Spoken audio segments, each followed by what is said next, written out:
کہ وہاں فرمایا گیا تھا کہ تین جو سب سے بڑے بڑے گناہ ہیں، والذین لا یدعون مع اللہ الہا آخر، وہ لوگ کہ جو اللہ کے ساتھ کسی اور الہ کو پکارتے نہیں ہیں، کسی اور سے دعا نہیں کرتے، ولا یقتلون النفس التی حرم اللہ الا بالحق، نہیں انسانی جان کو قتل کرتے ہیں جسے کہ اللہ نے محترم قرار دیا ہے مگر حق کے ساتھ، یعنی کوئی قانون کی دفعہ ان کے اوپر لاگو ہو جائے تو بات دوسری ہے۔ قتل عمد کے قصاص میں قتل ہوگا، یا یہ کہ زنا اگر شادی شدہ مرد یا عورت کرتے ہیں تو ان کی سزا جو ہے وہ رجم ہے، جو قتل کی ایک بہت ہی شدید شکل ہے، یا مرتد کی سزا قتل ہے، اور یا پھر یہ ہے کہ کافر کو قتل کیا جا سکتا ہے جو حربی ہو، جس کے ساتھ جو جنگ ہے وہ ڈکلیئرڈ ہو۔ ان چار صورتوں کے علاوہ کسی انسان کو کسی حالت میں کسی جذبے کے تحت قتل کرنا جائز نہیں ہے، حرام ہے، حرام مطلق ہے۔ یہ ہمارے ہاں جو وہ عزت کے نام پر آنر کلنگز جو ہو رہی ہوتی ہیں، یہ سب کے سب جو ہے جرم ہے اسلام کی نگاہ میں۔ کسی کو یہ حق حاصل نہیں ہے کہ اس طرح سے اپنے ہاتھ میں قانون کو لے لیں۔ لیکن اس کے بعد فرمایا تھا کہ جو لوگ یہ کام کرتے ہیں تو پھر یہ ہے کہ یلقا اساما،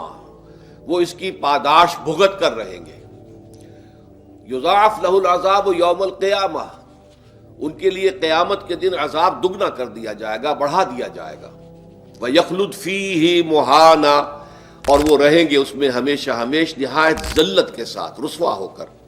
إِلَّا مَن تَابَ وَآمَنَ وَعَمِلَ عَمَلًا صَالِحًا، اس میں استثناء ہے کہ جو توبہ کرے اور تجدید ایمان کرے یا ایمان لائے۔ اگر پہلے کافر تھا تو ایمان لائے گا، اور اگر پہلے مسلمان تھا لیکن یہ کہ یہ گناہ سرزد اس سے ہوا تو گویا کہ ایک طرح کے کفر میں وہ داخل ہو گیا تھا، ایمان حقیقی سے محروم ہو گیا تھا، تو گویا کہ تجدید ایمان کرے۔ الا من تاب وآمن وعمل عملا صالحا، اور پھر اس کا عمل تبدیل ہو جائے، عمل درست ہو جائے، غلط کام کو فی الواقع چھوڑ دے۔ فاولئک یبدل اللہ سیئاتہم حسنات، تو یہ وہ لوگ ہیں کہ اللہ تعالیٰ ان کی برائیوں کو بھلائیوں سے بدل دے گا۔ یہ بات جو ہے بہت بلند ہے، اس میں اللہ تعالیٰ کی طرف سے وعدہ جو ہو رہا ہے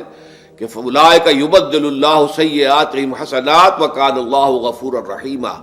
ومن تاب وعمل صالحا، پھر دوبارہ تکرار کے ساتھ یہ بات آ چکی ہے، جو توبہ کرے اور پھر عمل اچھا کرے، فإنہ یتوب الی اللہ متابا، تو وہ ہے جو حقیقت میں توبہ کرتا ہے اللہ کی جناب میں جیسے کہ توبہ کرنی چاہیے، عمل میں کوئی تبدیلی نہ ہو، اور توبہ کی تسبیح ہوتی رہے، استغفر اللہ ربی من کل ذنب واتوب الیہ، آپ نے 10 تسبیحیں کر دی، 1000 مرتبہ کہہ لیا، یہ سب زیرو ہے اللہ کی نگاہ میں۔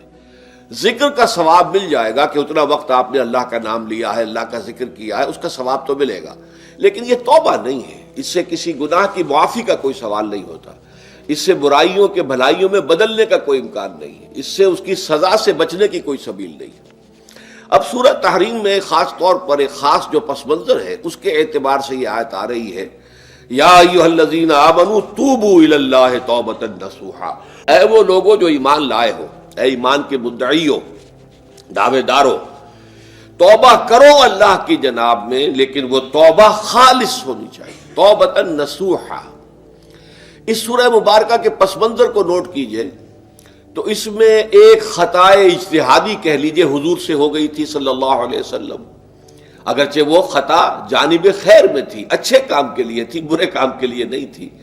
کہ آپ نے اپنی ازواج مطہرات کی دل جوئی کے لیے ایک شے جو اللہ کی طرف سے آپ کے لیے حلال تھی اس کو استعمال نہ کرنے کی قسم کھا لی، تو اس پر حضور کو روکا گیا، یا ایھا النبی لم تحرم ما احل اللہ لک تبتغی مرضات ازواجک، اے نبی کیوں آپ اپنے اوپر حرام ٹھہراتے ہیں وہ شے جو اللہ نے آپ کے لیے حلال قرار دی ہے؟ کیا آپ اپنی بیویوں کی رضا جوئی کے لیے ایسا کر رہے ہیں؟ واللہ غفور الرحیم، اللہ غفور ہے، رحیم ہے، اللہ نے آپ کی اس خطا سے درگزر کیا ہے، لیکن قد فرض اللہ لکم تحلۃ ایمانکم، اللہ تعالیٰ نے راستہ تمہارے لیے کھول دیا ہوا ہے کہ ایسی قسموں کو کھولا جا سکتا ہے، جس کے لیے کہ سورہ مائدہ کے اندر کفارہ دے دیا گیا۔ تو گویا کہ حضور کو یہاں حکم دیا جا رہا ہے کہ آپ اپنی اس قسم کا کفارہ دیجئے، قسم کا، اور یہ جو قسم ہے اس کو کھول دیجئے۔ نمبر 2 پہ پھر 2 ازواج مطہرات کا معاملہ آیا کہ حضور نے ایک راز کی بات کہی ایک زوجہ محترمہ سے، لیکن انہوں نے وہ راز جو ہے وہ دوسری زوجہ محترمہ کو پہنچا دیا جن میں زیادہ آپس میں قریبی تعلق تھا. تو گویا کہ یہ بھی ایک طرح سے خیانت ہو گئی، اس لیے کہ راز جو ہے وہ تو ایک امانت ہوتا ہے، اور خاص طور پر عائلی زندگی میں میاں بیوی کے درمیان کے جو معاملات ہوتے ہیں وہ تو بہت ہی رازداری پر مبنی ہوتے ہیں. اس لیے ان میں سے کوئی چیز جو ہے جس کو خاص طور پر کہا گیا ہو کہ یہ ایک راز کی بات ہے جو تم سے کہہ رہا ہوں، کسی اور سے کہنا نہیں ہے، تو اس میں جو غلطی ہوئی ہے وہ بھی ایک بڑی غلطی تھی حضرت عائشہ صدیقہ رضی اللہ تعالی عنہا ان کی. تو ان دونوں کے پس منظر میں پھر تیسری بات آئی کہ اہل ایمان اگر تم غافل ہو اپنے اہل و عیال کی طرف سے اس اعتبار سے کہ ان کا کردار کیسا بن رہا ہے، وہ اللہ کے بندے ہیں یا کوئی غلطیاں کر رہے ہیں، خطا کر رہے ہیں، تو دیکھو یہ تم ان کے ساتھ جو ہے وہ محبت نہیں کر رہے، عداوت کر رہے ہو. اس لیے کہ تمہاری اس نرمی، تمہاری اس شفقت اور ان محبت کے اندر اس درجے بڑھ جانا کہ اس میں اللہ تعالیٰ کے جو حرام کردہ امور ہیں ان میں بھی تم ملوث ہو جاؤ، تو یہ گویا کہ در حقیقت تم اپنے آپ سے بھی دشمنی کر رہے ہو اور ان سے بھی دشمنی کر رہے ہو. اپنے آپ سے دشمنی کر رہے ہو کہ تمہاری عاقبت خراب ہوگی، ان سے دشمنی کر رہے ہو کہ ان کی اگر تربیت غلط ہو جائے گی تو گویا کہ وہ جہنم کا نوالا بنیں گے. اب اس تین چیزوں کے پس منظر میں فرمایا جا رہا ہے یا ایھا الذین آمنوا توبوا الی اللہ توبۃ نصوحا، اے ایمان والو، اے ایمان کے دعوے دارو، اللہ کے جناب میں توبہ کرو، لیکن توبہ خالص نصوحا. پہلی بات تو یہ جانیے، میں نے بھی یقیناً پہلے بھی عرض کیا ہوگا لیکن دہرانے میں کوئی حرج نہیں ہے، عربی زبان میں یہ دو الفاظ بہت قریب ہیں، آبا یعوب اوبن اور تابا یتوب توبن یا توبتن. آبا یعوب اوبن بھی ہوتا ہے واپس لوٹنا، لیکن یہ ہے کسی یعنی مادی چیز کی طرف سے واپس لوٹنا. ایک ہے تابا یتوب توبن یا توبتن، وہ کسی فعل سے، معنوی چیز سے پلٹ آنا، لوٹ آنا. چنانچہ ایک بڑی پیاری جو دعا حضور صلی اللہ علیہ وسلم مانگا کرتے تھے، آپ کی مسنون دعاؤں میں سے ہے، جب آپ سفر پر گئے واپس گھر آئے تو گھر میں داخل ہوتے ہوئے آئبونا تائبونا لربنا حامدون، ہم پلٹ کر آ گئے ہیں سفر سے، وطن سے میں پہنچ گئے ہیں، گھر میں داخل ہو رہے ہیں اور ہم اس حال میں بھی اپنے رب کی جناب میں توبہ بھی کر رہے ہیں، رجوع کر رہے ہیں اللہ کی جناب میں، اور اپنے رب کی حمد کرتے ہوئے داخل ہو رہے ہیں. آئبونا تائبونا لربنا حامدون. اسی طرح آپ بازار جائیں، اس کے بعد اپنے گھر میں داخل ہو تو یہ دعا پڑھیں، تو یہ گویا یہ بہت ہی ایک یوں سمجھیے مبارک،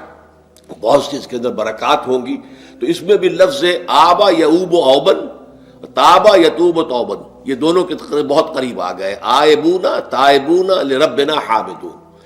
توبو الی اللہ، اب الہ کو نوٹ کیجئے،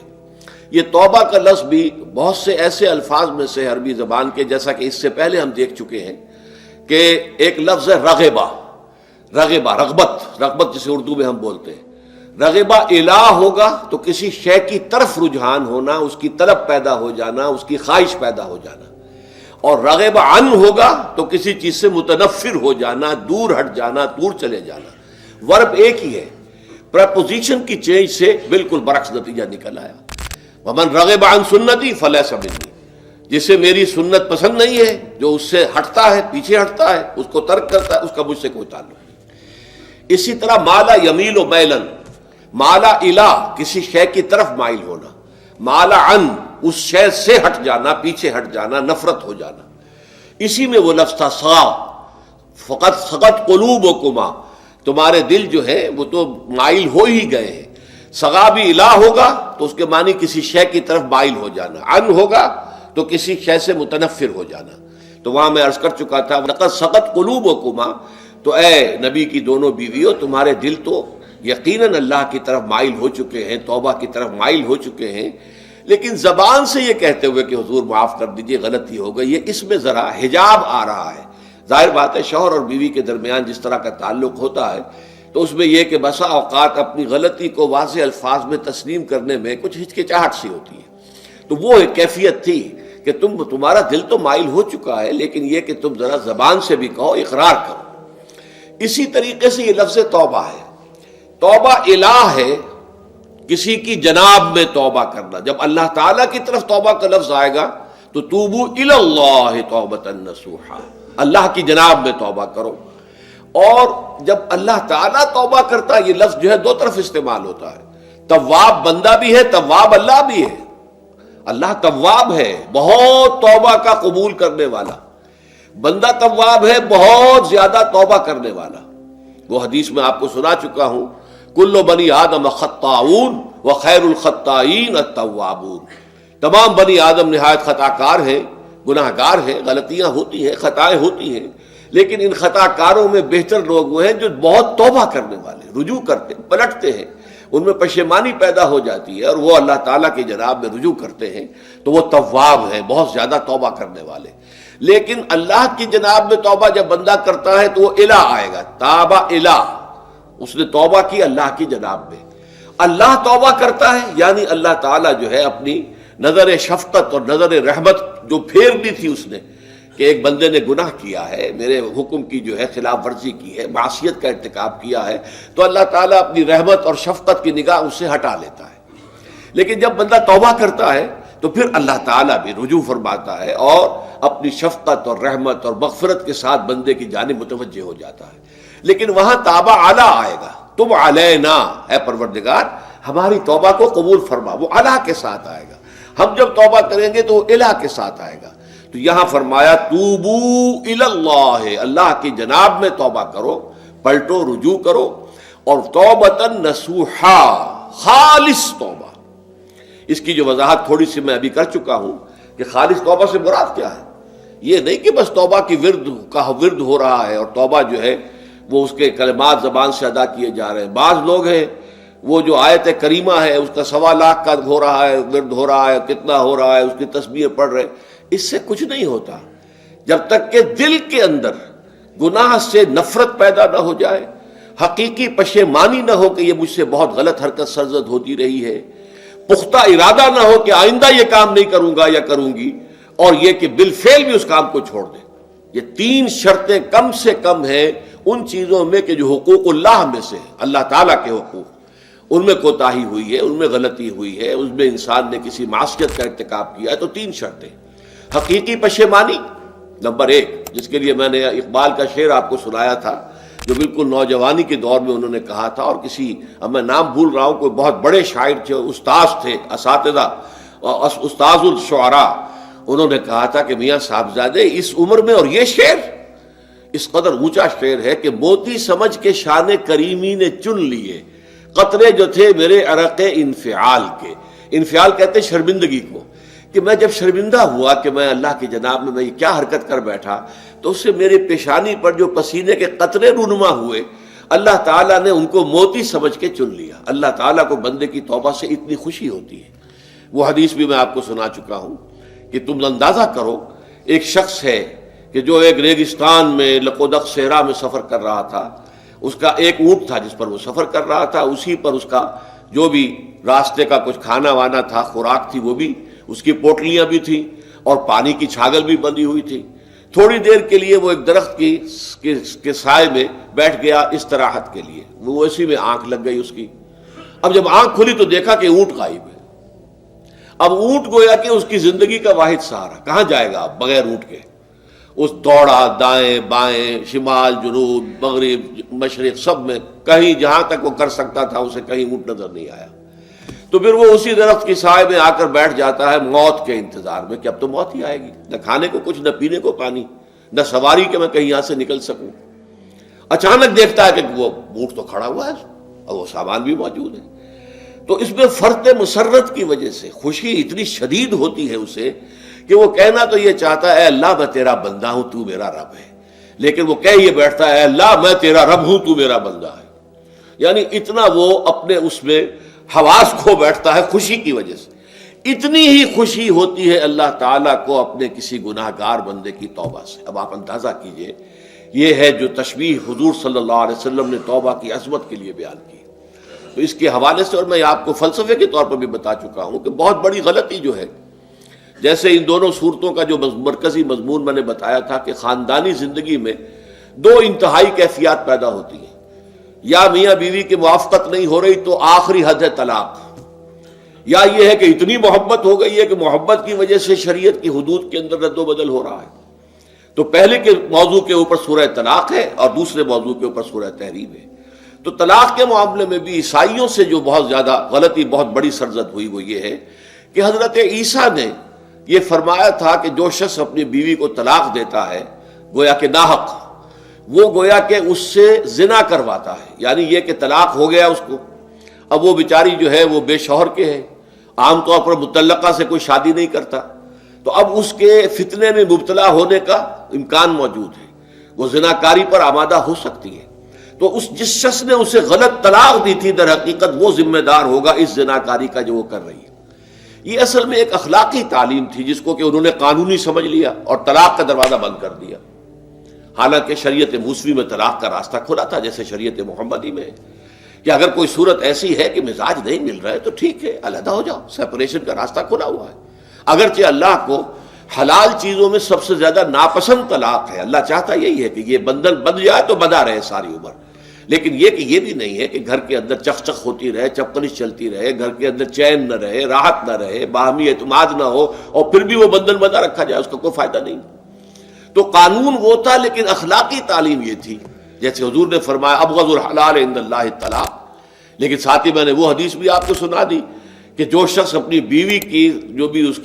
کی روش ہے اس سے سخت نالا ہے، شکایتیں کرتا پھرتا ہے دوسروں سے، طلاق نہیں دیتا، تو اللہ تعالیٰ اس کی دعا سنتا ہی نہیں کہ جب میں نے تمہارے لیے راستہ کھلا ہوا تھا وہ تم اختیار نہیں کر رہے۔ تو یہی معاملہ در حقیقت عیسائیوں نے اس حد تک بڑھایا کہ حضرت آدم اور حوا سے جو خطا ہو گئی تھی وہ خطا جو ہے وہ تو ہر انسان دنیا میں جو آتا ہے تو خطا کار ہے، وہ اپنے آباء و اجداد، اپنے اماں حوا اور اپنے ابا آدم کی خطا لے کر اپنے ساتھ پیدا ہو رہا ہے، تو گناہ گار ہے۔ Man is sinful from the very birth. اب اس کا کیا علاج ہو؟ پھر وہ تو اس کا علاج ڈھونڈا کہ اللہ نے اپنا اکلوتا بیٹا زمین پر بھیج کر اور اسے ان لوگوں کی طرف سے کفارہ بنا لیا کہ جو ہمارے اس بیٹے پر ایمان لے آئے۔ یہ سارا عقیدہ بناء فاسد علی الفاسد کیوں ہوا؟ کہ توبہ کے بارے میں تصور ان کا غلط ہو گیا۔ اللہ قرآن مجید نے واضح کیا کہ غلطی تو ہوئی تھی حضرت آدم و حوا سے، شیطان کے بہکانے میں آ گئے تھے، لیکن یہ کہ پھر انہوں نے توبہ کی، اللہ نے تاب علیہ، اللہ نے اس کی توبہ قبول فرما لی۔ فتلقى آدم من ربہ کلمات فتاب علیہ، تو آدم نے اپنے رب سے کچھ کلمات سیکھ لیے، پشیمانی تو ہو گئی تھی، شرمندگی ہو گئی تھی، لیکن الفاظ نہیں مل رہے تھے، کن الفاظ میں میں اللہ کی جناب میں توبہ کروں۔ اللہ کی کمال شفقت کے اللہ نے وہ الفاظ بھی انہیں تلقین کر دیے جو سورہ اعراف کے اندر بیان ہوئے ہیں، ربنا ظلمنا انفسنا وان لم تغفر لنا وترحمنا لنکونن من الخاسرین، اللہ نے توبہ قبول فرما لی، فتاب علیہ۔ اب جو بچہ پیدا ہو رہا ہے نسل آدم کا، وہ کوئی اپنے جد امجد جو ہے حضرت آدم اور حضرت حوا کے گناہ کی پوٹ لے کر نہیں آتا ہے، وہ تو کل مولود یولد علی الفطرہ، فطرت الاسلام پہ پیدا ہوتا ہے۔ تو توبہ کی در حقیقت جو عظمت اور حقیقت ہے ہمارے دین میں، اس کو نہ سمجھنے سے بھی بہت بڑی غلطیاں لوگوں سے ہو جاتی ہے، اور تاریخ انسانی میں اتنی بڑی بڑی غلطیاں ہوئی ہیں۔ طلاق کے معاملے میں بھی عیسائیوں نے پھر یہ کیا کہ سوائے اس کے کوئی شکل نہیں ہے کہ بیوی زناکار ہو تو پھر تو طلاق ہو جائے گی، سیپریشن ہو جائے گی، لہذا جو طلاق دینا چاہتے تھے وہ ایسے مواقع پیدا کرتے تھے کہ بیوی زنا کرے، یا یہ کہ جھوٹی گواہیاں فراہم کرتے تھے زناکاری کی اور پھر اس سے چھٹکارا حاصل کرتے تھے۔ اس کے بغیر چھٹکارا حاصل کرنے کی کوئی شکل نہیں تھی۔ اس پر بڑے بڑے افسانے جو ہیں وہ مغربی لٹریچر کے اندر آپ کو ملیں گے کہ عورت سے نجات پانے کے لیے انہیں پھر یہ کرنا پڑتا تھا کہ جھوٹے طور پر جھوٹا الزام تہمت لگا کر اس کے اوپر زنا کا الزام ثابت کرے، یا یہ ہے کہ اسے واقعتاً خود ایسے حالات میں ڈال دے کہ وہ زانیہ بن جائے اور پھر اس سے نجات حاصل۔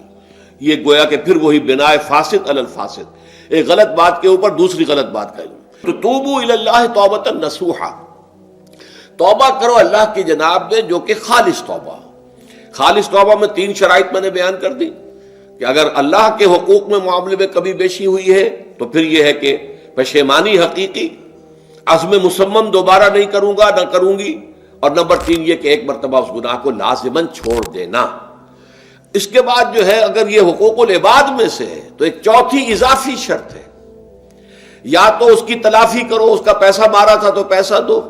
بہن کا حق جو ہے وراثت میں کھایا تھا تو اس کو ادا کرو، یا اس سے معافی حاصل کرو، یا پھر ایک شکل ہو سکتی ہے کہ اگر وہ فوت بھی ہو گیا ہے، اب کوئی شکل نہیں ہے، اس کی طرف سے صدقہ و خیرات کرتے رہو، اللہ یہ میں کر رہا ہوں اس کے حساب میں اس کو جمع کر دے، اور میری جو کوتاہی تھی اس کو معاف فرما دے، اس کو جو ہے وہ ڈیبٹ کریڈٹ ہو جائے گا، ورنہ پھر آخرت میں یہ ہوگا کہ آپ کی نیکیاں اس کے حوالے کی جائیں گی، یا آپ کے پاس نیکیوں کا ذخیرہ بھی کافی نہ ہوا تو اس کے گناہ آپ کے پلڑے میں ڈال دیے جائیں گے۔ اور اسی کو حضور نے فرمایا کہ میری امت کا اصل مفلس وہ ہے۔ آپ نے پوچھا اتدرون من المفلس، آپ لوگ جانتے ہیں کہ مفلس کون ہوتا ہے؟ تو صحابہ نے وہی جواب دیا جو ہم میں سے ہر شخص جواب دے گا، المفلس عندنا من لا درہم لہ ولا دینار، ہمارے نزدیک ہم مفلس اس کو کہتے ہیں جس کے پاس درہم و دینار نہیں ہے، روپیہ پیسہ نہیں ہے۔ حضور نے فرمایا نہیں، میری امت کا مفلس وہ ہوگا جو قیامت کے دن حاضر ہوگا، بہت سی نمازوں کی وہ پنڈ لے کر آئے گا، وہ گٹھڑی لے کر آئے گا، گٹھڑا لے کر آئے گا، اور روزوں کا اور اس کا اور حجوں کا اور عمروں کا، لیکن وقد شتم ھذا واکل مال ھذا، اس نے مال کھایا تھا فلاں کا حرام طریقے سے، فلاں کو گالی دیتی تھی، فلاں پر تہمت لگائی تھی، حقوق العباد کے اندر جو ہے اس کی عزت پر حملہ کیا تھا، وہ سارے مدعی جمع ہو جائیں گے۔ اللہ تعالیٰ کسی سے کہے گا بھائی تم اس کی نمازیں لے جاؤ، کسی سے کہے گا اس کے روزے لے جاؤ، اچھا تم لو حج لے جاؤ، اس کے عمرے لے جاؤ، اور اس کے بعد بھی مدعی باقی ہوں گے، تو اب مدعیوں کے گناہ اس کے پلڑے میں ڈالے جائیں گے، اور پھر وہ دوسروں کے گناہوں کے بوجھ تلے دب کر جہنم میں جھونک دیا جائے گا۔ تو یہ حقوق العباد کے اندر معاملہ اس سے بھی کہیں زیادہ سخت ہے کہ جو حقوق اللہ کا ہے۔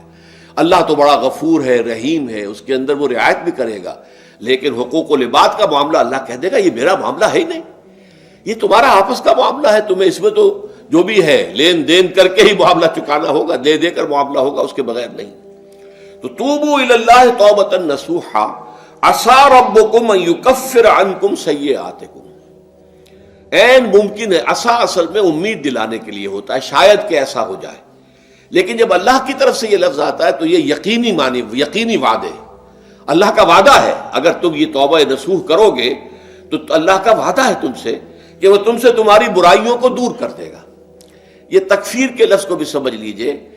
کفر کا اصل معنی ہے چھپا دینا، دبا دینا، اسی لیے گناہ کا کفارہ ہوتا ہے۔ آپ سے گناہ ہو گیا، آپ نے کفارہ دے دیا تو گناہ چھپ گیا، دب گیا، اس کے اثرات زائل ہو گئے، وہ آپ کے نامہ اعمال سے اس کو ختم کر دیا جائے گا۔ یہ ہے کفارہ، کفارہ۔ کفار جمع ہے کافر کی، کافر جو ہے وہ حق کو چھپاتا ہے، اللہ کی دعوت جو دی جا رہی ہے اس کو دباتا ہے، تو اس معنی میں وہ کافر ہے، انکار کرتا ہے۔ لیکن یہ کہ ایک کفران نعمت ہے، کسی نے آپ پر احسان کیا ہے اور آپ اس کا احسان نہیں مان رہے، آپ کے لیے دل میں اس کے لیے کوئی احسان بندی کے جذبات پیدا نہیں ہوئے، تشکر کا جذبہ پیدا نہیں، یہ کفران نعمت ہے۔ تو تکفیر اس کو بھی کہتے ہیں، تکفیر اسے بھی کہتے ہیں مسلمان امت میں سے کسی کو نکال دینا، اس لیے کہ وہ بنیادی عقائد میں علیحدہ ہو گیا ہے، تو یہ پرجنگ ہے، یہ بھی تکفیر ہے۔ تو تکفیر اعمال کیا ہے کہ برے اعمال کو دھو دے گا تمہارے نامہ اعمال سے، اور نمبر 2 تمہارے دامن کردار سے بھی دھو دے گا، جو غلطیاں تمہارے اوپر چلی آ رہی تھی، اتنے عرصے تک تم کرتے رہے ہو، تمہارا کردار جو ہے اس سے مقدر ہو گیا ہے، اس کے اندر جو ہے خرابی پیدا ہو گئی ہے، تو اللہ اس کو بھی دھو دے گا۔ تو دنیا میں بھی تکفیر کا اثر ہوگا کہ انسان کی اصلاح ہو جائے گی، اس کی سیرت و کردار جو ہے صحیح رخ پر آ جائیں گے، اور آخرت میں یہ ہے کہ اس کا جو اعمال نامے میں جو گناہ درج تھا وہ وہاں سے صاف کر دیا جائے گا، محو کر دیا جائے گا۔ یہ تکفیر 2 گنا ہے، اور اس میں جو ہم سورہ الفرقان میں پڑھ کر آئے ہیں وہ اس سے بھی اگلی بات ہے، اولئک یبدل اللہ سیئاتہم حسنات، جہاں گناہ کا اندراج تھا وہاں اب نیکی کا اندراج ہو جائے گا، تمہاری سیرت و کردار میں جو گناہ کا پہلو تھا وہ اب نیکی کے پہلو میں بدل جائے گا۔ یہ تکفیر گویا کہ دنیا میں بھی اور آخرت میں بھی۔ عسیٰ ربکم، امید ہے اور اللہ کا وعدہ ہے کہ وہ تم سے تمہاری برائیوں کو دور کر دے گا۔ مطلب یہ کون انسان ہے جو برائی سے بالکل پاک ہے؟ کل بنی آدم خطاؤن وخیر الخطائین التوابون۔ توبہ کرو، توبہ نصوح کرو، اللہ تعالیٰ دھو دے گا، تمہارے دامن کردار سے بھی داغ اور دھبے صاف کر دے گا، اور تمہارے اعمال نامے سے بھی۔ وَيُدْخِلَكُمْ جَنَّاتٍ تَجْرِي مِن تَحْتِهَا الْأَنْهَارُ، اور تمہیں داخل کرے گا ان باغات میں جن کے نیچے یا جن کے دامن میں ندیاں بہتی ہوں گی۔ یوم لا یخزی اللہ النبی والذین آمنوا معہ، وہ دن کہ جس دن اللہ رسوا نہیں کرے گا نہ نبی کو اور نہ ان کو جو ان کے ساتھ ایمان لائے۔ ان کے ساتھ ایمان لانے، ظاہر بات ہے انبیاء کے رسوا ہونے کا تو کوئی سوال ہی نہیں، یہاں اس کا ذکر جو ہے وہ تو صرف بطور تذکرہ کر دیا گیا، ورنہ اصل کیا ہے، جو نبی کے ساتھ ایمان لائے۔ اور نبی کے ساتھ ایمان لانے والوں میں درجہ اول کے لوگ وہ ہیں جو صحابہ کرام ہیں، جو حضور کے زمانے میں تھے، حضور کے ساتھ دیا انہوں نے اپنے جان و مال سے حضور کے مشن کو تقویت پہنچائی، جہاں حضور کا پسینہ گرا وہاں اپنی خون کی ندیاں بہا دی، اپنی جانیں دے دی، تو وہ ہے اولین۔ لیکن اللہ تعالی ہمیں بھی ان میں شامل کرے، اس لیے کہ جیسے کہ سورہ بقرہ کی جو آخری سے پہلی آیت ہے اس کے اندر بیان فرمایا گیا کہ آمن الرسول بما انزل الیہ من ربہ والمؤمنون، ایمان لائے رسول محمد صلی اللہ علیہ وسلم اس چیز پر کہ جو ان کے اوپر ان کے رب کی طرف سے نازل کی گئی، اور ایمان لائے صاحب ایمان، وہ صاحب ایمان سب کے سب شامل ہو جائیں گے۔ تو قیامت کے دن اللہ تعالیٰ رسوا نہیں کرے گا، یوم لا یخزی اللہ النبی والذین آمنوا معہ، جس دن کہ اللہ تعالیٰ رسوا نہیں کرے گا نہ اپنے نبی کو صلی اللہ علیہ وسلم اور نہ ہی ان کو کہ جو ان کے ساتھ ایمان لائے۔ اور یہ آخرت کی رسوائی جو ہے بہت بڑی رسوائی ہے۔ دنیا کی رسوائی انسان جو ہے اس کو بہت ہلکا سمجھے، آخرت کی رسوائی بہت بڑی ہے۔ پوری خلق خدا جہاں جمع ہوگی، پوری انسانیت جمع ہوگی، تمام آدم سے لے کر آخری انسان تک جمع ہوں گے، اور وہاں اگر رؤوس الاشہاد ہمارا پردہ چاک کیا جائے، ہمارے گناہوں کو جو ہے اعلان کیا جائے، تو وہ کتنی بڑی رسوائی ہوگی۔ اسی لیے یہ دعا مانگتے رہنا چاہیے، اللہم ربنا اجرنا من خزی الدنیا والآخرہ، اے اللہ ہمیں بچا لے، دنیا اور آخرت دونوں کی رسوائی سے بچا لے۔ دنیا کی رسوائی یہ ہے کہ آپ کی کسی غلط کام کا چرچا ہو جائے، دنیا کے اندر پھیل جائے، آپ کی جو ہے عزت جو ہے وہ داغدار ہو جائے، اس سے بھی اے اللہ بچا لے، پردہ ڈال دے۔ جیسے کہ حضور نے لفظ استعمال کیا اللہ یتغمدنی ربی برحمتہ، اللہ یہ کہ میرا پروردگار مجھے اپنی رحمت کی چادر تلے ڈھانپ لے۔ اللہ تعالیٰ دنیا میں بھی ہمیں ڈھانپے رکھے اور آخرت میں بھی ڈھانپ لے۔ تو یہ خزی دنیا والآخرہ، اے اللہ ہمیں دنیا کی بھی رسوائی سے بچائے رکھ اور آخرت کی رسوائی سے بھی بچا لیجو۔ بارک اللہ لی ولکم فی القرآن العظیم ونفعنی وإیاکم بالآیات والذکر الحکیم۔